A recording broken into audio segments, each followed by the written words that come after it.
Have you ever felt like you're stuck in a loop, repeating the same patterns, facing the same problems? No matter how hard you try to change, it's like an invisible force is steering your life, and you're just a passenger. What if I told you there's a universal law, more fundamental than the law of attraction, that's silently shaping your reality every single moment?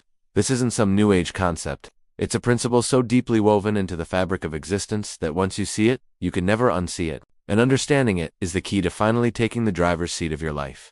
This is the law of correspondence.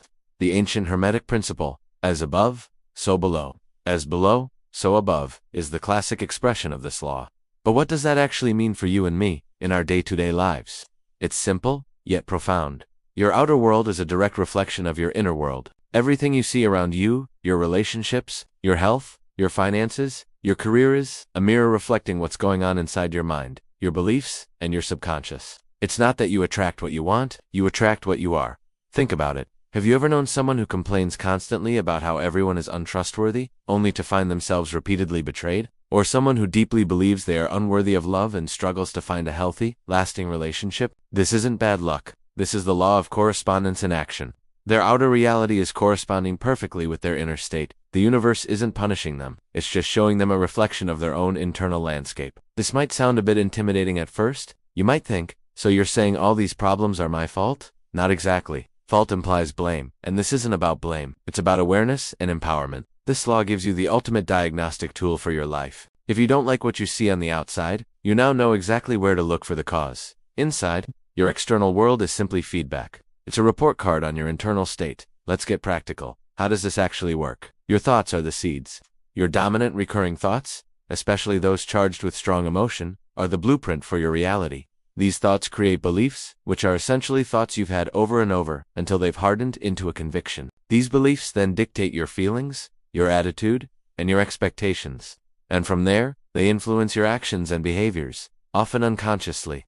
For example, if you have a deep-seated belief that making money is hard, what happens? You'll unconsciously filter out opportunities that seem too easy. You might procrastinate on profitable projects because your belief system tells you it has to be a struggle. When you do make money, you might find ways to lose it quickly because holding on to it doesn't align with your core belief. Your outer financial situation will perfectly correspond with that inner belief. Making and keeping money will, indeed, be hard for you. So, the big question is, how do we change it? If our outer world is just a mirror, how do we change the reflection? You don't go to the mirror and try to wipe away the blemish on its surface. You have to change the thing being reflected. You have to change your inner world. This is the work.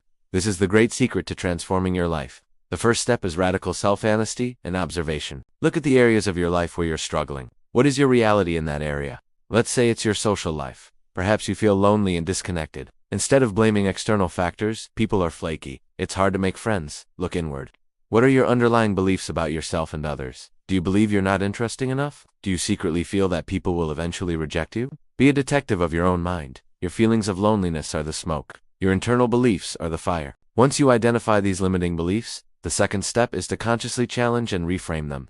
This is where many people get stuck. They try to use affirmations like "I am surrounded by loving friends," while their entire being screams, "No, I'm not. I'm all alone." This creates a huge internal conflict. You can't just slap a positive sticker on a negative belief. You have to gently dismantle the old belief and build a new one. A more effective way is to start with what feels believable. Instead of jumping to "I am a millionaire," if you're deep in debt, start with something like "I am open to seeing new opportunities for abundance," or "I am learning to manage my money more." Effectively, these are statements your subconscious can accept without immediate rejection. This is about building a bridge from where you are to where you want to be. The third and most powerful step is to change your state of being. The law of correspondence isn't just about thought, it's about vibration. Your feelings are your vibratory signature. To change your outer world, you must start feeling the emotions of your desired reality now. This isn't about faking it till you make it, it's about feeling it till you see it. How would the version of you who has amazing relationships feel? They would feel connected, worthy, loved, and secure. How would the healthy and vibrant version of you feel? Energetic, light, and grateful for their body. The practice, then, is to cultivate these feelings daily, regardless of your current circumstances. This is where practices like meditation, visualization, and gratitude come in. They aren't just fluffy exercises, they are tools for rewiring your emotional home base. When you meditate, you quiet the noise of your current reality and connect with your true self. When you visualize, you are literally rehearsing a new future, generating the corresponding emotions in your body. Your brain doesn't know the difference between a vividly imagined experience and a real one. By repeatedly generating the feeling of your wish fulfilled, you are changing your internal state. You are becoming the person who naturally attracts that reality. Your vibration changes, and by the law of correspondence, your outer world must change to match it. It has no other choice. Think of yourself as a radio tower. You are constantly broadcasting a signal based on your thoughts and feelings. The universe isn't deciding what to send you. It's just reflecting back the signal you are broadcasting. If you're broadcasting a frequency of lack, frustration, and victimhood, you're going to get life experiences that match that frequency. If you can consciously, deliberately change your broadcast to a frequency of gratitude, abundance, and love, your reality will begin to reflect that back to you. This takes consistent practice. It's like going to the gym. You don't get strong after one workout. You get strong by showing up consistently, especially on the days you don't feel like it.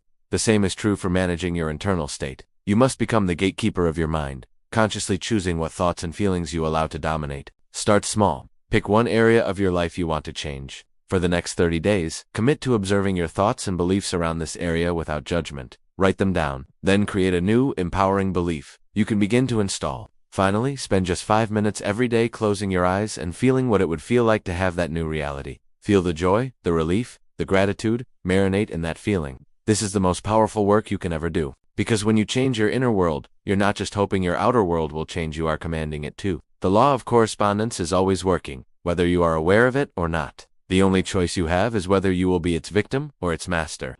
By understanding this principle, you are no longer at the mercy of circumstance. You are the creator of your reality. Your life is a canvas, and your inner state is the brush.